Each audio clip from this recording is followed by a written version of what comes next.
En el caso de Nancy Guthrie, cada detalle físico del entorno donde ocurrió su desaparición importa. La vegetación, el terreno, las puertas, la disposición de la casa, y hay un elemento en particular que ha cambiado por completo la manera en que los investigadores y analistas independientes están leyendo lo que pudo haber sucedido aquella noche. Un recorrido de campo realizado en el exterior de la propiedad de Nancy Guthrie, enfocado específicamente en la parte trasera de la casa, arrojó observaciones que hasta ahora no habían recibido suficiente atención. Esto cobró especial relevancia después de que Savannah Guthrie revelara públicamente que las puertas traseras de la vivienda estaban abiertas cuando su hermana Annie y su cuñado llegaron al lugar. Si este análisis te parece valioso, suscríbete y activa la campanita de notificaciones para estar al tanto de cada nuevo caso. Para comprender el significado de ese detalle, era necesario ir físicamente al lugar. Se realizó un recorrido por el área trasera de la propiedad junto a un excomandante de operaciones especiales del condado de Pima con casi 3 décadas de experiencia en el departamento del sheriff. El objetivo: examinar el terreno con los ojos de alguien que conoce esa geografía desde una perspectiva táctica y de seguridad. La casa de Nancy Guthrie está ubicada en uno de los vecindarios más establecidos de Tucson, un vecindario con décadas de historia, vegetación densa, lotes amplios, y una privacidad que paradójicamente se convirtió en un factor central de este caso. Desde el exterior, la parte trasera de la propiedad es prácticamente invisible. Matorrales, cactus y árboles forman una barrera natural que impide ver la casa desde el área abierta que corre detrás de las propiedades. Fue precisamente esa zona la que se examinó con detenimiento, porque las declaraciones de Savannah Guthrie sobre las puertas traseras abiertas abrieron una serie de interrogantes que nadie había explorado con suficiente profundidad. Antes de ese recorrido de campo se utilizó un dron para obtener una vista más clara del lado trasero de la propiedad. Lo que reveló esa toma aérea fue significativo. Contrario a lo que muchos habían asumido, la parte trasera de la casa de Nancy no tiene puertas corredizas de vidrio. Tiene puertas convencionales. El dron permitió identificar al menos 3 puertas en el lado trasero de la propiedad. Una ubicada bajo el alero de la parte techada del patio, otra hacia un costado del área de patio, y una tercera cercana a la puerta del garaje. Las puertas del lado habitacional tienen ventanas con paneles de vidrio en la parte superior. Ese detalle arquitectónico importa, porque cuando Savannah Guthrie dijo que las puertas traseras estaban abiertas, usó el plural, no una puerta. Puertas. Ese término plural, combinado con lo que el dron reveló, plantea preguntas concretas sobre cómo fue utilizado ese acceso trasero la noche en que Nancy desapareció. Savannah Guthrie, en su entrevista nacional, describió el momento en que su hermana Annie y su cuñado llegaron a la casa. Pensaron inicialmente que Nancy había sufrido algún episodio médico durante la noche, y que los paramédicos habían llegado antes que ellos porque las puertas traseras estaban abiertas. Incluso creyeron que quizás se la habían llevado en camilla por la parte de atrás. Pero el teléfono de Nancy estaba ahí. Su bolso estaba ahí. Todas sus pertenencias estaban en su lugar. No había habido ninguna emergencia médica. Algo más había ocurrido. Y las puertas traseras abiertas dejaban de ser un detalle menor para convertirse en una pieza central del rompecabezas. El recorrido por la zona trasera con el excomandante de operaciones especiales planteó de inmediato una pregunta táctica crucial. ¿Es posible que quien o quienes ingresaron a la propiedad lo hicieran por la parte trasera y luego salieran por la parte delantera? La respuesta no es simple. Y la geografía del lugar la complica enormemente. El terreno que corre detrás de la casa de Nancy es extraordinariamente difícil. Espinas, cactus, rocas, vegetación densa. Un área que incluso de día en condiciones normales resulta complicada de atravesar para una persona sola. Savannah Guthrie había mencionado que Nancy tenía dificultades para caminar hasta el buzón en algunos días. La imagen de alguien siendo transportado a través de ese terreno en la oscuridad de la noche es casi imposible de sostener. Y sin embargo, las puertas traseras estaban abiertas. Eso es un hecho. La pregunta no es si alguien entró por atrás o salió por atrás, sino qué papel jugaron exactamente esas puertas en la secuencia de lo que ocurrió aquella noche. ¿Fue el punto de entrada fue dejado abierto intencionalmente como vía de escape? ¿O cumplió algún otro propósito que aún no se ha revelado públicamente? El excomandante de operaciones especiales que acompañó este análisis de campo tiene una trayectoria de casi 3 décadas dentro del departamento del sheriff del condado de Pima. Ha operado en todos los niveles de la institución. Su lectura del terreno y de los patrones de comportamiento vinculados a este tipo de caso es la de alguien que ha trabajado situaciones similares en ese mismo entorno geográfico. Al internarse en el área trasera de la propiedad, quedó inmediatamente claro que ese espacio no es territorio familiar para la mayoría de las personas, ni siquiera para quienes viven en el vecindario. Es una zona de servidumbre pública técnicamente accesible, pero prácticamente ignorada en la rutina diaria de los residentes. La vegetación es tan densa que desde ese corredor trasero no se puede ver la casa de Nancy con claridad. Estando a menos de 30 metros, la propiedad queda completamente oculta por los arbustos y los árboles. Y hay un factor adicional que complica aún más la ecuación: la temporada de serpientes de cascabel ha comenzado. Y en esa zona de Tucson eso no es un detalle menor. El excomandante fue claro: nadie transita esa área de manera habitual. No es un callejón. No es un sendero conocido. Sería extremadamente inusual que alguien que vive en el vecindario, y mucho más alguien externo, eligiera ese corredor trasero como ruta de entrada o salida. El terreno lo hace impracticable para alguien que no lo conociera con precisión previa. El calor adelantado de ese año en Tucson ha activado a las serpientes de cascabel antes de lo normal en la temporada. Eso agrega una capa más de riesgo real a cualquier movimiento nocturno a través de esa vegetación densa. Un detalle que los analistas tácticos están teniendo en cuenta al evaluar las posibles rutas de ingreso y egreso. La zona detrás de las casas de ese vecindario está compuesta casi en su totalidad por servidumbres públicas, no por patios privados. Eso significa que alguien que conociera esa distinción podría moverse por ahí técnicamente sin invadir propiedades privadas. Pero el conocimiento de esa distinción implica por sí solo un nivel de familiaridad con la zona que no tendría un visitante ocasional. El excomandante señaló que durante sus años en el departamento del sheriff, ese tipo de espacios traseros era precisamente donde se ocultaban los sospechosos que huían de los agentes. Personas que conocían esa geografía y sabían cómo usarla para desaparecer rápidamente. Ese patrón es relevante en el contexto de este caso. Su evaluación fue directa: si alguien ingresó por la parte trasera, tendría que conocer exactamente el camino de entrada y de salida. En apenas segundos en ese terreno, una persona sin conocimiento previo del área pierde la orientación. La oscuridad de la madrugada lo haría exponencialmente más difícil. El nivel de familiaridad requerido apunta una vez más hacia alguien con conexión real y documentada con esa zona geográfica. Ese corredor trasero no conecta con calles o rutas de escape evidentes. Para salir del vecindario desde ahí se necesitaría atravesar la propiedad de alguien o conocer con precisión dónde están los puntos de acceso. No es el tipo de ruta que alguien improvisaría en medio de una operación planificada. La familiaridad con ese entorno no es algo que se adquiere en una sola visita. Al tratar de localizar visualmente la casa de Nancy desde el corredor trasero, quedó de manifiesto lo confuso que resulta ese espacio, incluso para alguien que ya la había visitado antes. La vegetación altera completamente la percepción del espacio. Lo que parece cercano desde afuera se convierte en un laberinto sin puntos de referencia claros una vez adentro. El excomandante señaló un patrón que conocía de operaciones anteriores en ese tipo de entornos: cuando alguien huye o se desplaza en la oscuridad. Los perros de los vecinos suelen ser el primer indicador de movimiento. Los animales alertan antes de que ninguna cámara o testigo humano registre nada. Ese detalle adquiere un peso particular en este caso. El área tiene senderos improvisados creados por los propios residentes para moverse por las servidumbres. Pero son senderos irregulares, no rutas planificadas. Alguien que transitara esa zona de noche con intención de no ser detectado necesitaría conocer esos senderos con anterioridad, o habría tenido que explorar el área en un momento previo de día con suficiente tiempo para memorizar el terreno.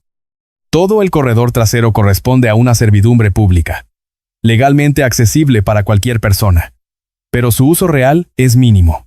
Eso significa que cualquier movimiento en esa área durante la madrugada habría sido anómalo y potencialmente detectable precisamente porque nadie suele estar ahí a esa hora.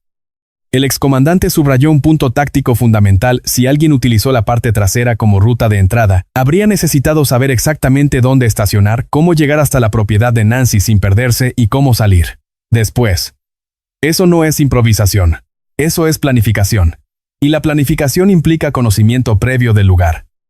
La confirmación visual desde ese corredor trasero reveló que la casa de Nancy es una construcción de ladrillo. El excomandante identificó la propiedad con precisión desde esa perspectiva, lo que permitió establecer con exactitud la posición relativa de las puertas traseras respecto al corredor y a las propiedades vecinas. Su opinión sobre la posibilidad de que los responsables hayan ingresado por la parte trasera fue categórica, aunque no es imposible, lo considera altamente improbable. El terreno nocturno, incluso bajo condiciones de luna, convierte ese recorrido en una tarea extremadamente difícil. Y si Nancy fue sacada de la propiedad esa noche, la ruta trasera no habría sido práctica. Las puertas traseras estaban abiertas. Eso es un hecho confirmado. Pero la conclusión del análisis táctico apunta hacia que esas puertas probablemente fueron el punto de entrada, no de salida. La evidencia de sangre encontrada hacia el frente de la propiedad sugiere que la salida ocurrió por la parte delantera. Alguien entró por atrás y salió por el frente. Llevar a una persona a través de ese terreno trasero en la oscuridad de la madrugada con cactus, rocas, espinas y el riesgo de serpientes de cascabel resultaría prácticamente inviable. La evaluación táctica es que si Nancy fue trasladada fuera de la propiedad esa noche, la ruta más lógica y plausible fue hacia la calle delantera. Ese escenario, ingreso por la parte trasera y salida por la parte delantera, presenta una coherencia con los datos conocidos hasta ahora. Las puertas traseras abiertas como punto de entrada planificado, la evidencia forense hacia el frente como señal de la salida, y una operación que requería conocimiento previo tanto del interior de la casa como del exterior de la propiedad. En un vecindario donde muchos hogares tienen perros, cualquier movimiento inusual en la madrugada genera reacción. El excomandante señaló que los perros del área habrían alertado ante cualquier presencia en ese corredor trasero a esa hora de la noche. El sonido viaja diferente en el silencio de la madrugada y en vecindarios residenciales establecidos el mínimo movimiento dispara esas alarmas naturales. Y en ese punto surgió un dato que hasta ese momento no había sido reportado públicamente. Vecinos cercanos a la propiedad de Nancy relataron que sus perros, que normalmente no se despiertan durante la noche, se levantaron en la madrugada de esa fecha y comenzaron a mirar en dirección a la casa de Nancy. Un comportamiento anómalo que los propios dueños consideraron llamativo. El excomandante confirmó que ese tipo de comportamiento animal es consistente con la presencia de personas moviéndose en la zona. En operaciones de búsqueda y persecución en entornos similares, los agentes utilizaban precisamente la dirección en que los perros alertaban como indicador del movimiento de los sospechosos. Ese testimonio de los vecinos no es un rumor. Es un dato conductual con relevancia investigativa. El vecindario donde vivía Nancy es uno de los más silenciosos y establecidos de Tucson. Construido entre las décadas de los 60 y 70, su vegetación lleva décadas creciendo sin intervención. Lotes amplios, casas separadas de la calle por distancias considerables y una privacidad natural que los propios residentes valoran. Esa privacidad fue simultáneamente uno de sus atractivos y uno de los factores que complicó la investigación. En ese tipo de vecindario la visibilidad desde la calle es limitada. Las cámaras de seguridad de las propiedades adyacentes tienen campos de visión restringidos por la misma vegetación que hace tan atractivo vivir ahí.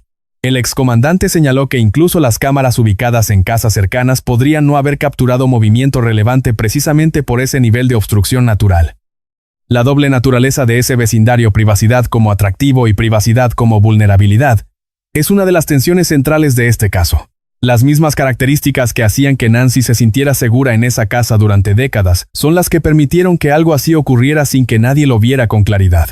Las cámaras de propiedades vecinas, aún las más cercanas a la casa de Nancy, tienen su campo de visión bloqueado por la vegetación. Eso no es especulación. Es observable desde el exterior.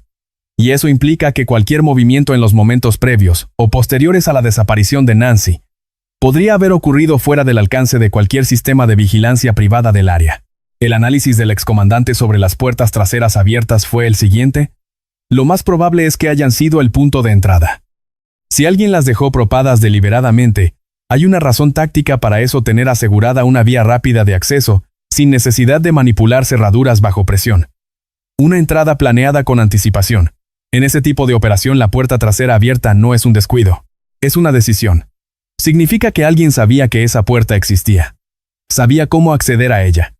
Y calculó que dejarla abierta era más conveniente que intentar abrirla desde afuera en un momento de urgencia. Eso implica planificación. Y la planificación implica conocimiento previo del inmueble. La pregunta de por qué dejar las puertas abiertas en lugar de cerrarlas al salir tiene una respuesta táctica clara: la velocidad. En una operación donde cada segundo cuenta, dejar una puerta abierta elimina el riesgo de quedar atrapado adentro si la puerta se cierra automáticamente y no se sabe cómo abrirla desde dentro. Es un detalle menor que en un momento de alta tensión puede ser determinante. El excomandante coincidió en que la salida más probable fue por la parte delantera de la propiedad. La evidencia de sangre encontrada hacia el frente apoya esa hipótesis. Alguien entró por la parte trasera, completó lo que fuera que había ido a hacer y salió por el frente. Eso es consistente tanto con el testimonio de Savannah Guthrie como con la evidencia forense disponible. En ese vecindario, una proporción significativa de los hogares tiene puertas sin llave o sin cerrar durante la noche.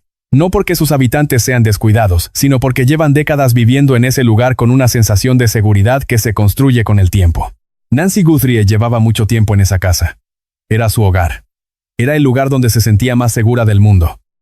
Esa sensación de seguridad construida honestamente durante años en un vecindario tranquilo pudo haber sido precisamente el factor que alguien conocedor de Nancy y de sus hábitos tuvo en cuenta.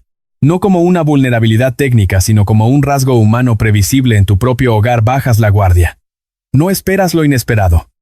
El detalle de que Nancy no tenía zapatos cuando fue vista por última vez, y de que estaba en ropa de dormir, refuerza la imagen de alguien que estaba en su espacio más privado y cómodo sin ninguna expectativa de salir ni de recibir visitas. Era la 1 de la madrugada. Estaba en su casa. Estaba descansando. Lo que ocurrió esa noche la sorprendió en ese estado de vulnerabilidad absoluta. Para alguien que fue a su casa a esa hora de la madrugada, el estado en que Nancy se encontraba sin zapatos en ropa de dormir, en el interior de su propiedad, no habría sido un problema. De hecho, habría facilitado lo que vino después. El excomandante señaló que en ese escenario es altamente probable que Nancy haya sido cargada al salir, no conducida o guiada a pie. Transportar a una persona sin su cooperación es una tarea física exigente. Mucho más de lo que la mayoría imagina. El excomandante fue específico incluso para alguien en buena condición física. Cargar a una persona de entre 50 y 70 kilos sobre terreno irregular en la oscuridad sin hacer ruido es una tarea que requiere práctica o condición física superior. No es algo que la mayoría de las personas pueda hacer con facilidad. Con una sola persona transportar un cuerpo sin cooperación es extremadamente difícil. Con 2 personas se vuelve significativamente más manejable, aunque sigue siendo físicamente demandante. La diferencia entre actuar solo y actuar acompañado en ese tipo de situación no es menor. Y esa variable, si hubo uno o más participantes, continúa siendo uno de los puntos centrales sin confirmar en la investigación. El terreno por el frente de la propiedad una vez fuera de la casa es relativamente más transitable que el área trasera. Rocas, sí. Pero no el tipo de vegetación espinosa que hace inviable el corredor trasero. Salir por la puerta delantera con una persona cargada, aunque difícil, es operativamente más viable que atravesar el corredor trasero. El excomandante señaló un punto que la mayoría pasa por alto: cargar a una persona inconscientemente es una habilidad, no algo intuitivo. Exige conocer mecánica corporal específica. Quien lo ha hecho antes, lo sabe. ¿Quién no lo descubrirá muy rápidamente cuando intenta levantarla del suelo y no puede? Esa distinción entre alguien que sabe hacerlo y alguien que no es un marcador de comportamiento con valor investigativo. En cuanto al impacto de las declaraciones públicas de Savannah Guthrie en la investigación, el excomandante fue optimista dentro de lo que la situación permite. Su valor principal no es revelar nuevos hechos, sino mantener el caso activo en la conciencia colectiva. En Tucson hay personas que aún no saben que esto ocurrió. Y entre ellas puede estar alguien que vio algo, escuchó algo, o recuerda algo que aún no ha conectado con este caso. La posibilidad de que alguien recuerde haber visto algo semanas atrás y no lo haya relacionado con la desaparición de Nancy hasta que las noticias lo pongan nuevamente en su radar es real. Eso es exactamente cómo funcionan muchos casos, no con una gran revelación inmediata, sino con un recuerdo tardío de alguien que estaba en el lugar correcto en el momento correcto, y que no supo en ese momento lo que estaba observando. La esperanza de que alguien en algún momento tenga la compasión de revelar al menos algo que le permita a la familia saber qué ocurrió, es una que comparten quienes conocen de cerca cómo se resuelven este tipo de casos. No siempre con una investigación policial impecable, a veces con una llamada anónima de alguien que decide que ya no puede quedarse callado. La percepción pública sobre el caso ha cambiado con el paso del tiempo. La intensidad de los primeros días fue inevitable, pero la atención sostenida, aunque más discreta, sigue siendo real. Dentro del departamento del sheriff y del FBI, el trabajo continúa.